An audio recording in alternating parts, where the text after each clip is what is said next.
and he gives this advice to his students. You've probably heard it many times. Follow your bliss. Do that thing that fills you with the most joy, and do it no matter what. That is the starting place for a real life hero's journey. We'll use a well-documented and easy example. Steve Jobs. Steve Jobs went on the same journey as the Grail Knights, the knights looking for the Holy Grail. He followed his bliss into the forest of Silicon Valley. There was no path. He blazed his own trail. As he traveled, miracles of coincidences manifested, as well as epic disasters that he had to overcome. But finally he gets the Grail and returned to share it with all of us. Thank God, because I don't know what I would do without this thing. If you have a touch-screen smartphone, you know what I'm talking about. Okay, so yeah, we're not Steve Jobs and we're not Oprah, or we might not be big shots doing big things, but we are all Dorothy, and we are all the Grail Knights. Whether you are raising a family, or starting a business, or teaching children, or saving the world from another zombie apocalypse, the journey is the same. So the hero's journey is kind of like a roadmap. You can see what the path looks like, and so you can see where you are on the cycle. Did you answer the call to adventure? Are you following your bliss? All of my personal journeys illustrate this point. In fact, the journey that takes me to right here, this moment, is a perfect example. Not that many years ago, I was stuck in a village called Midlife Crisis. It's a horrible, horrible village full of plenty of cliches, and they're all true. Idiot. And in the midst of all this, both of my parents died suddenly. My mom's was the worst. It was a misdiagnosed ulcer. It's a still bitter pill to swallow. And after we buried them, an interesting thing happened. I think the pain of that experience woke me up.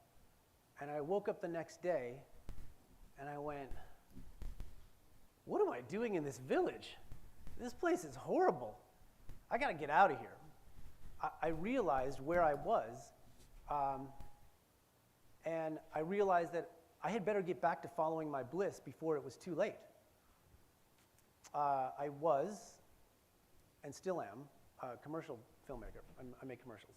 But I had secretly, for many years, been wanting to make this movie about Joseph Campbell's ideas. But I didn't have the courage, I guess. I was too afraid I was going to fail. I was too caught up in my own issues. And so, like a Grail Knight, I went into the forest of the unknown to make this movie.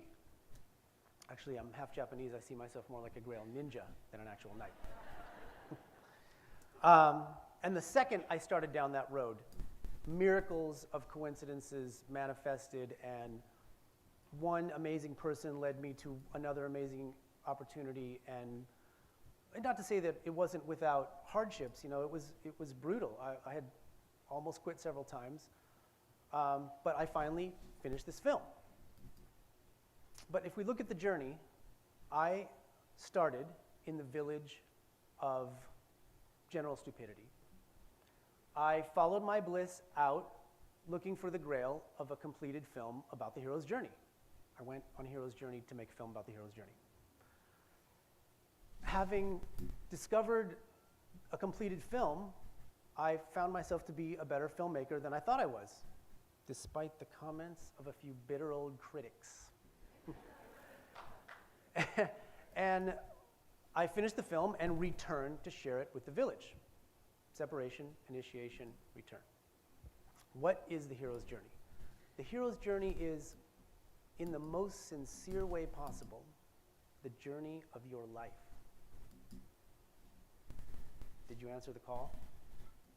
are you following your bliss?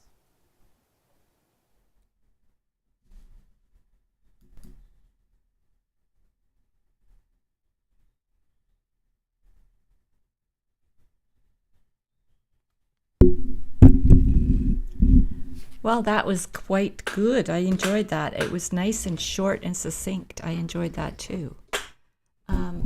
How did I get there? Let's go back. So we're looking at the 12. I'm looking at an article.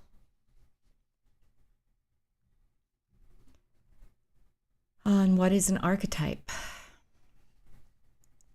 The 12, and so there are an archetype. Well, let's just read through, I guess. Or is that boring? That's a little boring.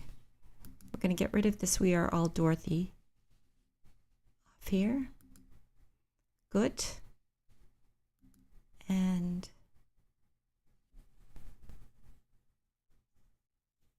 see what I'm going to look at next. Okay. Are you following your hero's journey? Embarking on a journey through a realm of Jungian archetypes is akin to embarking on an odyssey. Let's change this up a little bit.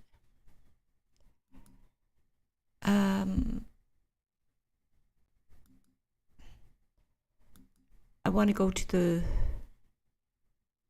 Okay.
I don't think we had the audio going there.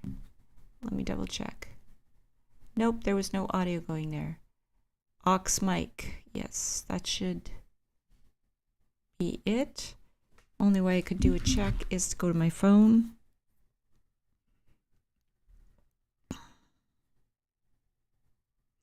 Hold on. Hold on.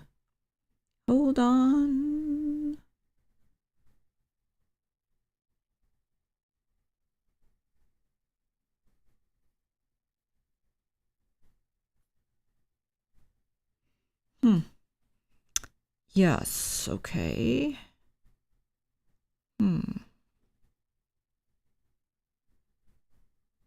There it is. Let's have a look.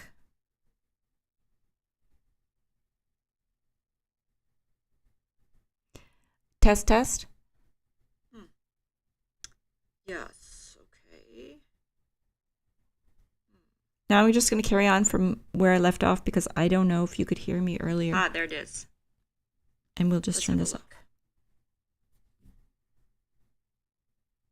All right, so The Jungian archetypes represent universal themes, motifs, and symbols that evoke a profound emotional response and hold deep significance across cultures and generations. All right, so I'm doing laundry. The laundry is in the dryer right now.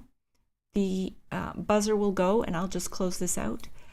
And Keith is at the boat putting a window in. He'll be turning the boat around and starting to rip out the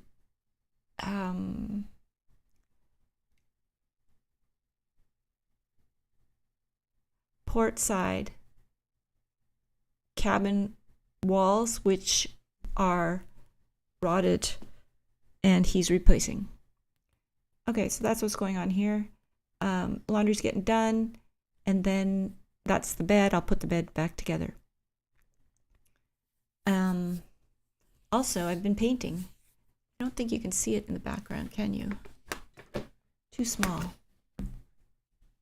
Maybe. And that was another thing I was thinking I wanted to do.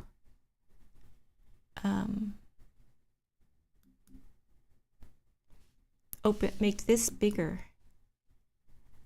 so that it's full screen. There it is. There's a little painting of the tree in the background. I don't think you can see that, but that's the little tree in the background that I painted yesterday. So much fun. So that's more of a full screen. Pop out. Okay, so I am reading this paper to learn myself. I haven't looked at it yet. This is like what I'm interested at the moment.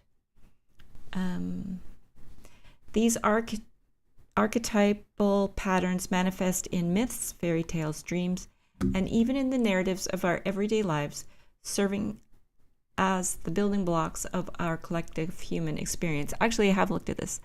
I read through it, and then I got to the hero's journey little film that we started with. Jungian archetypes serve as a fundamental blueprint, serve as the fundamental blueprints of the human psyche, shaping our perceptions, behaviors, and relationships in ways both conscious and unconscious. They are the ancient guardians of our deepest truths and desires, whispering to us from the depths of our unconscious minds, whether it be the hero embarking on a quest, the wise sage offering guidance, or the shadow lurking in the depths of the psyche. Archetypes permeate every aspect of human existence, offering us a glimpse into the timeless mysteries of the human soul. Okay, so here we go. And then, oh, you can't see that. Okay, let's go back. There we are. Oh, that's good. So I've got like this window, hi, and this window, hi again, and this window. I think I'm going to open this up a bit, so it's kind of nice. Good. And then maybe even bring this down a bit.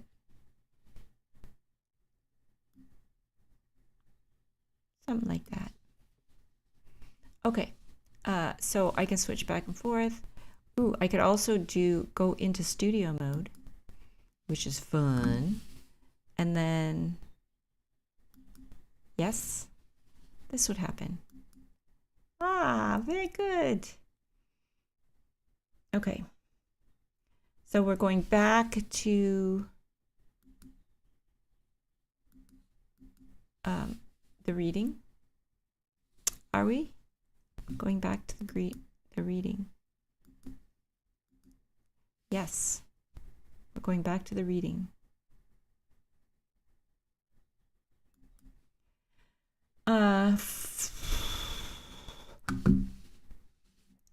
Which we've already looked at that. Carl Jung's model of the human psyche. Let's see, what other titles are there? Ego, personal unconscious, complexities, collective unconscious, self, persona, shadow, animus, individuation. Here we are. This is where I want to get to. The 12 Jungian archetypes. As we journey deeper into the labyrinth of the human psyche, we encounter the 12. The 12. Do you know there is also 12 disciples? We encounter the 12. Jungian. From 1964, Archetypes. Timeless symbols that illuminate the path to understanding the depths of human personality and psychology. These archetypes, rooted in Jung's profound exploration of the collective unconscious, offer profound insights into the universal themes and patterns that shape our thoughts, emotions, and behaviors. All right, so we're going to start with the first one is the innocent. Represents purity and optimism, desiring to be happy and free. Strategy involves doing things right and embracing faith and optimism. Yeah. 1. Let's look at 2. Let's look at 2. The orphan desires connection and belonging, feeling being left out or standing out. Strategy involves developing ordinary virtues, being down to earth, and empathizing with others. That's the orphan. So we've got, let's just put that in the center here a little more. The orphan right there. And then we're going to go to the next one, number 3. Isn't this fun? The hero seeks to prove worth through courageous acts, fearing weakness and vulnerability. Strategy is to be strong and competent, although may struggle with arrogance. Cool. That is very cool. Now we're going to look at the next one, which is the caregiver.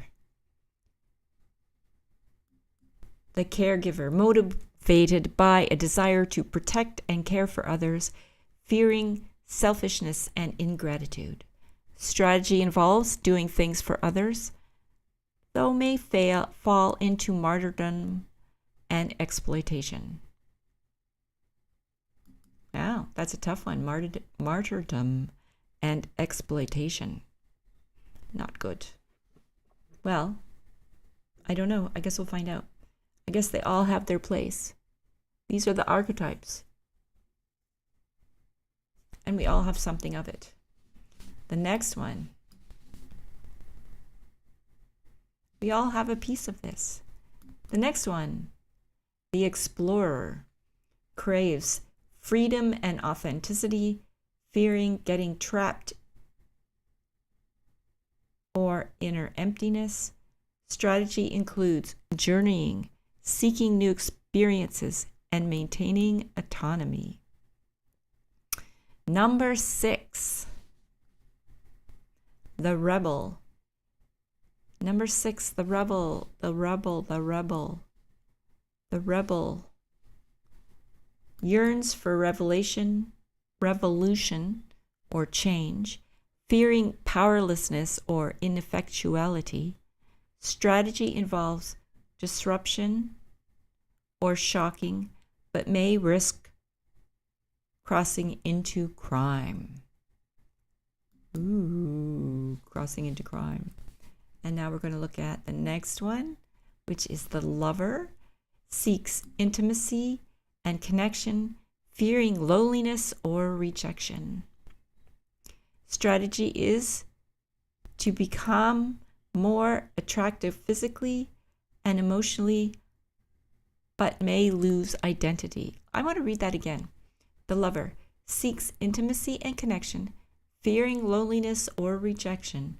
Strategy is to become more attractive physically and emotionally, but may lose identity.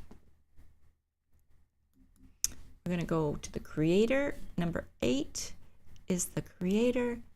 Strives to create enduring value, fearing mediocrity.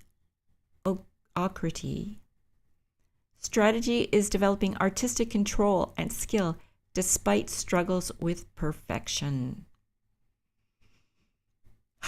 Okay, there it is there. The next one is the jester. The jester embraces joy and humor, fearing boredom or boring others. Strategy includes playing, making jokes, and being funny, though may struggle with frivolity. So as you can see, each one has 2 points. It's sort of what you do. It actually starts to look a little like tarot in a strange way. Yes, that's right. It's starting to the camera's reversed. So when I lean left, it shows me leaning right. I can fix that. But let's finish through. The next one is the sage, driven by a quest for truth, fearing being misled or ignorant. So they each have 2 points. The second one is the strategy. The second one is always a strategy. Strategy involves seeking knowledge and understanding, though may struggle with inaction. Interesting, the sage. That's interesting. The next one is the magician. The magician aims to make dreams come true, fearing, especially now that you've got the magician in here, that's really tarot-esque. Aims to make dreams come true, fearing unintended negative consequences. And the strategy includes developing a vision and finding win-win solutions, though may become manipulative. And then the next one is the ruler, the last one, 12. Desires control and prosperity, fearing chaos or being overthrown. Strategy involves exercising power and leadership, though may struggle with authoritarianism. The 4 main archetypes. Wait a minute. We just did 12. These are the 12 Jungian archetypes. So, Jungian. Now, we're going to go into something slightly different. The 4 main archetypes. Within our exploration of Jungian archetypes, there exist 4 primary inner forms that stand as pillars, shaping the very essence of personality. These archetypes hold profound significance, offering therapists and clients alike a roadmap to understanding the depths of human complexity. You might be wondering why I'm looking at this. I'm wondering because I want to tell stories, and I'm an artist and a creator, and I want there's next steps I wish to take, and I'm an entrepreneur as well. The self. So there's the self, there's the persona, self, the persona, the shadow, and the anima or animus. Okay, I've heard those words before. As therapists, they're talking from the perspective of being a therapist. I'm not a therapist. I'm an artist, but I'm looking into these themes. As therapists, we have the honor of accompanying our clients on a sacred journey, bearing witness to their courage, resilience, and capacity for growth. Together, we illuminate the shadows of the psyche, revealing the radiant truths that lie within and paving the way for a brighter, more authentic existence. very hopeful. The Jungian archetype test. There are various Jungian archetype tests available online, each designed to assess an individual's dominant archetype and provide insights into their personality, motivations, and behavior. Okay, well, okay, that's good. That's what I wanted to do. I wanted to do the 12 types, and then from there, maybe I can write stories. Thanks for listening. I'm gonna just get ready to log off here. That was quite a fun little, for me, I hope you enjoyed, little jaunt into the beginning of looking at archetypes. And of course, Jung came up right away, and therapies came up right away. And then the hero's journey is actually something interesting as well. Okay, thanks again. Bye-bye. I'm going to go put my laundry in the dryer. Talk to you again soon.